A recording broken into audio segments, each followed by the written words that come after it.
okay, my guys can hear me and do what they got to do? I wouldn't say I'm worried about it. I'm saying I just have to be like alert for it. Like, we're not playing at home. They can't hear me from 5 yards behind. So you got to make sure you kind of over communicate things and really take caution on guys can't hear. So you really be extra loud. Speaking of noise, in your home stadium, your fans, they like the cowbells. They do. You guys make a big play and they're clanging. Do you ever have to be like, guys, just save it for after we score? No, I love it. I mean, every time they're ringing it, that means something's good happening. So you can't hate on it. All right, Will Rogers, thank you so much. Yes, sir. Y'all have a good one. Thanks so much to Will Rogers and the Mississippi State athletics staff for getting us that interview. When we return, Gabe Ikard, former Oklahoma center, SiriusXM host, Oklahoma Radio Network host of his own Oklahoma podcast. Good Lord, the man has a million jobs. Will be with us to talk Sooners and forget the SEC ready part of it, though we get to that a little bit.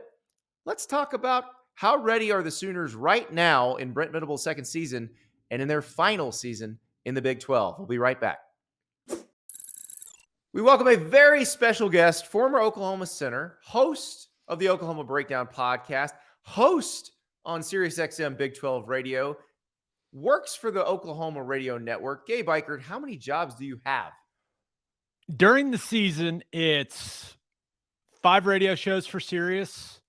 It's 3 TV shows for OU. It's the radio broadcast of the games. And then 1 Bet Online show that I added last year. Wow. I think that's it. That is a lot of jobs. That is amazing. Content, baby.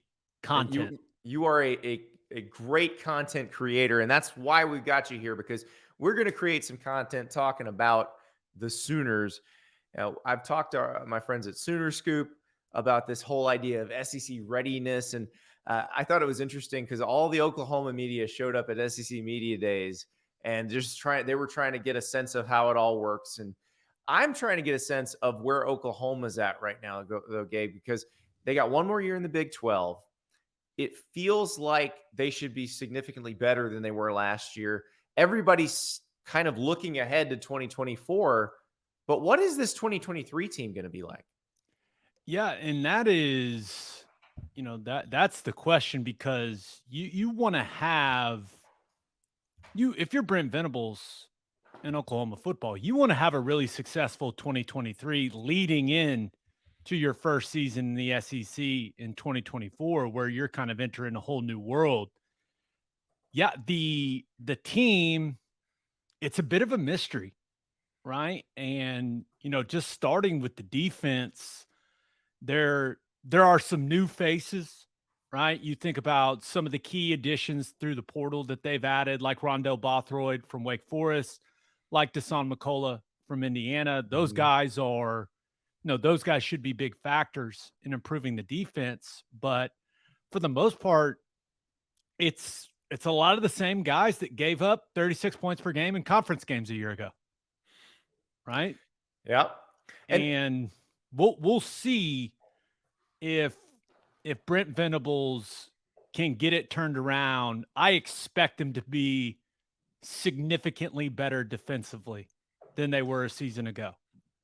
Is that a matter of just learning the defense? Because I that was the thing that seemed to really get them last year, like especially the TCU game, where it blown assignments where somebody's just running wide open. That's not an effort thing. That's not a player ability thing. That's a mental mistake thing.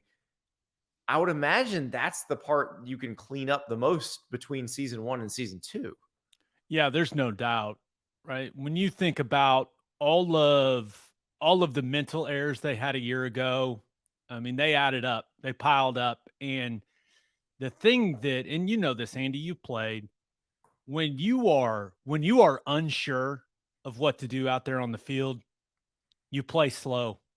It's really hard to play with the physicality you need to play with if you're unsure of what you're supposed to do.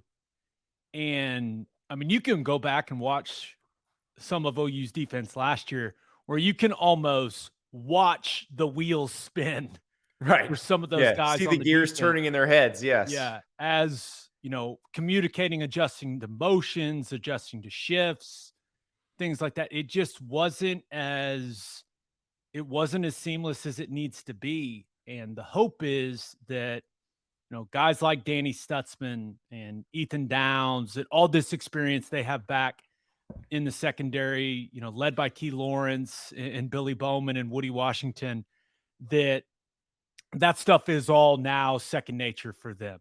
And that those guys that should know the system, those veteran guys that should know the system now, can elevate everyone else in the room's knowledge of the system, right? Where players can help the younger guys, the transfers, the freshmen that may play a part on the field this season, that can kind of just lift the entire level of play for the whole group. I mean, that's what you're hoping for if you're Brent Venables. Well, if you move to the other side of the ball, you look at Dylan Gabriel's stats from last year. He did fine, it seems like. But this is an offense that is actually working at its best when it is gaining a ton of yards on the ground. And you take Garrett Gray out, who had 6.4 yards a carry. It ran for 13.66 last year. Can they do that? Can they be that offense that gains 5-6 yard chunks very regularly on the ground between passes? Because it seems like that's what really wears out the defense.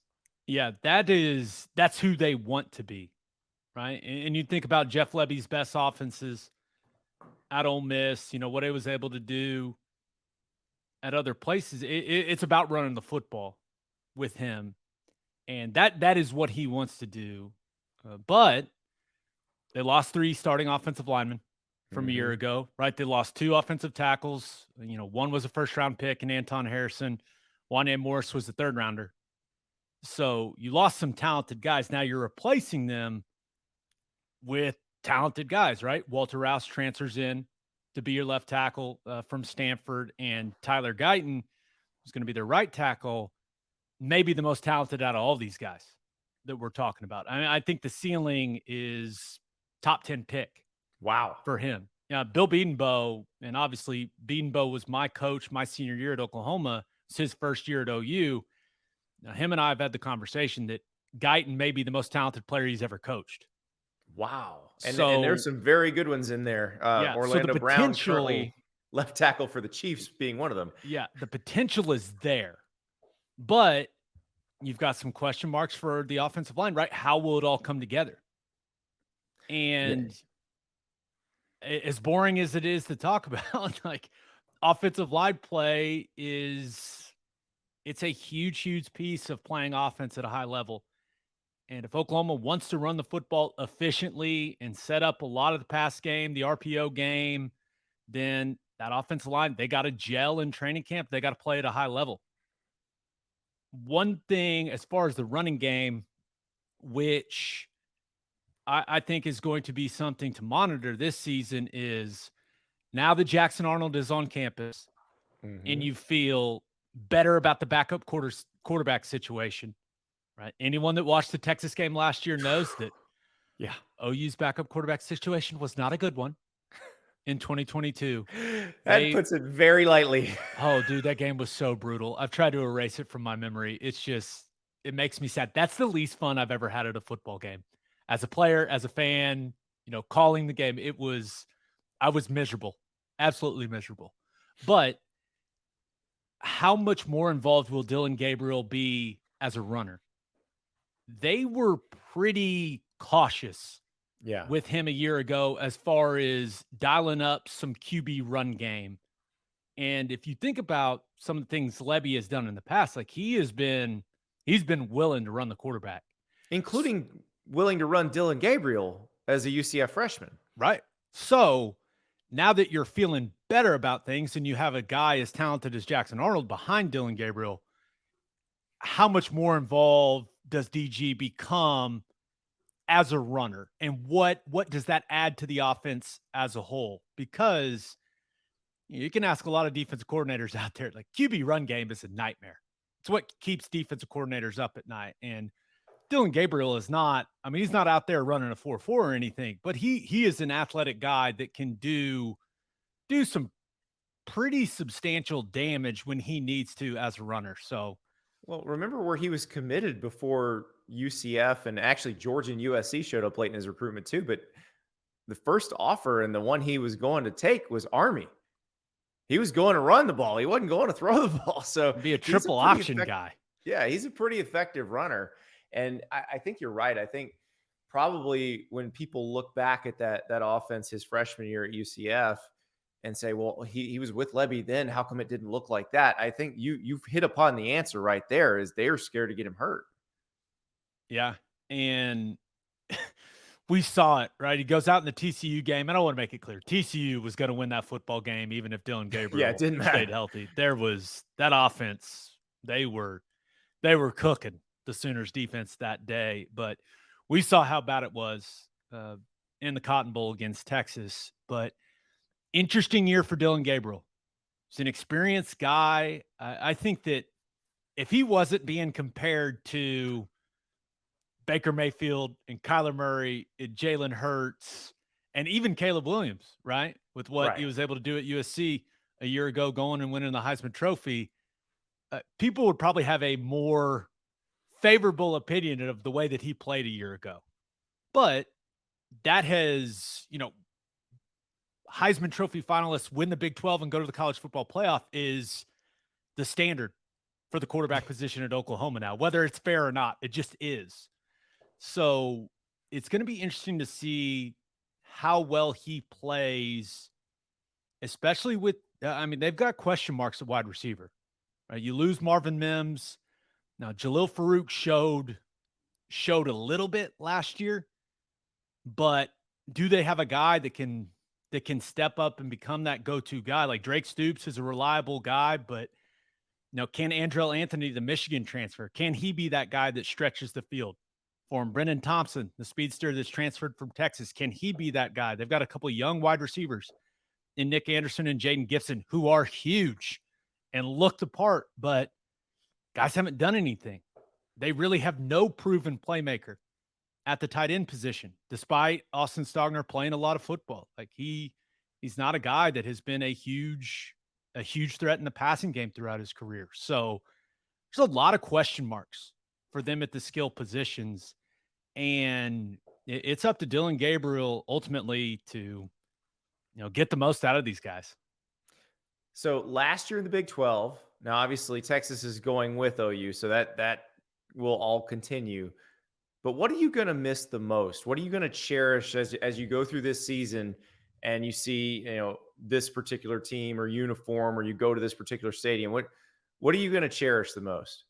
Man, that's an awesome question. I think that the line is Bedlam, because I am born and raised in Oklahoma City. Bedlam has been a part of my life literally as long as I can remember life. It has been like growing up, I was born and raised as an Oklahoma fan, was fortunate enough to go, live out a childhood dream and play there, the whole thing. And Bedlam was always for bragging rights. Like as a kid, as a fan, and then as a player, went 3-1, by the way. And just after that, because OU Texas is like, that's the rivalry, right? Yep. But I don't live next to Texas grads. I live amongst a bunch of Oklahoma State fans. Not mostly OU fans, because I surround myself with good people that make good decisions. But I hate that that's going away. I really do. I think games like that one, even though it's been very lopsided, and you'll get some OU fans that tell you it's not a rivalry because we've whooped them the way that we have, but that game is special to me, as an Oklahoman, and it's going away. I mean, it's obvious now. We've all heard what Mike Gundy has said. Game's going away, and I just hope that at some point we can get it back. Yeah, this one, more than any other, feels like it's not coming back. Like, with Texas and Texas A&M, you always assumed it was going to come back. Not necessarily in this way with Texas joining the same conference, but you figured eventually the people who were involved in the conference moves would cycle out and they just schedule one another in a non-conference game if they hadn't joined the same conference. This one feels different. This feels like I'm leaving you behind, and Oklahoma State saying, okay, then we're done. We're just done. Yeah. And I think it's bad for college football. And listen, I understand the reasons. Like, I get it. And I understand it's my alma mater that's making the move that, takes these teams out of the same conference. I get that. But Iowa State and Iowa find a way to do it. Yep. Florida State and Florida find a way to do it. South Carolina, Clemson. Yeah. Kentucky. A lot of other Louisville, people they that do have found a way. And I know that people want to say, well, their schedule out for X amount of years. I just hope eventually cooler heads prevail and they make it work, because bottom line for me is, like, the state of Oklahoma is better when Bedlam happens, and college football is better when Bedlam happens. So yeah, that's the main thing. And then I always love going to Manhattan. I love that. That's one of the most underrated fan bases in all of college football. Great stadium, great college town, period. That Aggieville outside of campus is a tremendous bar restaurant district. And then you get in that stadium and they are loud. They are as loud as you can imagine 50,000 being loud. And one of my favorite things, I'd always sneak into the suite level and eat the suite buffet. We're not going to Manhattan this year, so I can admit to that at this point in time. There you go. And I developed a good relationship with Chris Kleiman, and I respect the hell out of that program and what they're doing. I think they're going to have a ton of success moving forward. So I'm going to miss going to Manhattan. And then I love McLean Stadium in Waco. It is a beautiful stadium. I just love how they built it. It's like this blend of a mini NFL stadium and like a European soccer stadium put together. I just love the environment, and their media food is tremendous, Andy. I know that's the old fat guy in me coming out, but I really like going down there. And see, it's funny because I don't remember the media food as much because the dining options in Waco have exploded. Oh yeah. There's so many good places to eat in Waco now where there weren't before. Like, you had to go to George's and get the crazy wings or get the gut box at VTEX. The options have gotten considerably better. You get those biscuits at Chip and Joanna's breakfast place. You go out to Hellberg Barbecue. So, but that stadium, Baylor's and TCU's, built around the same time, different ways. The TCU is just more of your traditional small stadium, but both of them, it feels like every seat is fantastic, that you can reach out and touch the players on the field. What I love about the Baylor one is if you want to go grab a drink at the concession stand or a hot dog, you can do that. And those concourses, you just stand there and watch the game. It's still a great view. Yeah. No, I did. Unfortunately, I played in the old one that was just Floyd Casey dump. Yeah. Floyd Casey, we won RG3 a Heisman on that field, unfortunately. But besides going to the venues, and interacting with those fan bases, because I'm down on the sideline for the game and I get to, I'm wearing OU stuff as part of the radio crew, and there's a little chirping going back and forth, and that's fun. I will, you develop relationships over the years, right? And that's the stuff I'll miss. It's like seeing, whether it's athletic directors or some of the coaches that we have on our Sirius show that I get to catch up with at Big 12 Media Days, like seeing those guys on a regular basis or a semi-regular basis. I will miss that because I've developed some really good relationships. Seeing the other radio team, the relationships you develop, just having that bond and kind of knowing what those guys are going through and kind of crossing paths year after year. I'll miss all that stuff because, ultimately it's all about relationships in this business. Like meeting people, getting to know these people, developing those relationships over years. And Yeah, there's a lot of good people in the Big 12, and a lot of people I'm going to miss running into. Well, you got to figure out with SiriusXM whether you're staying on Big 12 radio or headed over to SEC radio. So lots of that's unknowns. not up to me, man. I'm a company guy. I'll just wherever Mike Masvinsky puts me is where I'm going to be. Well, I know you will do fantastic wherever it is. You do fantastic at all 9 of your jobs at all times. Gabe Ikard, thank you so much for joining us. OU, K-State, Big 12 championship game. There you go. You get to see him again one more time. One more time. Why not? Thanks so much to Gabe Ikard. When we come back, my extra point. We started this show talking about Jim Harbaugh. Now we're going to finish it talking about a guy who worked with Jim Harbaugh very recently and whose son played for Jim Harbaugh. Biff Poggi, the new head coach at Charlotte. He was kind of the man behind the curtain at Michigan the last few years. He's a fascinating figure, very successful hedge fund manager, got into coaching at a private school in Baltimore where he basically was funding the entire operation, built this national power with a bunch of really good players who all went on to play college football. And some of them are with him now because he's now the head coach at Charlotte.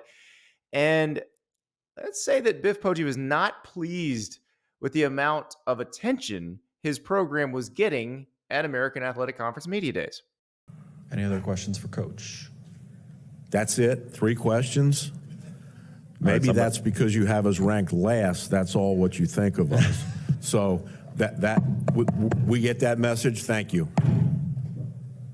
Uh-oh, American. Look out.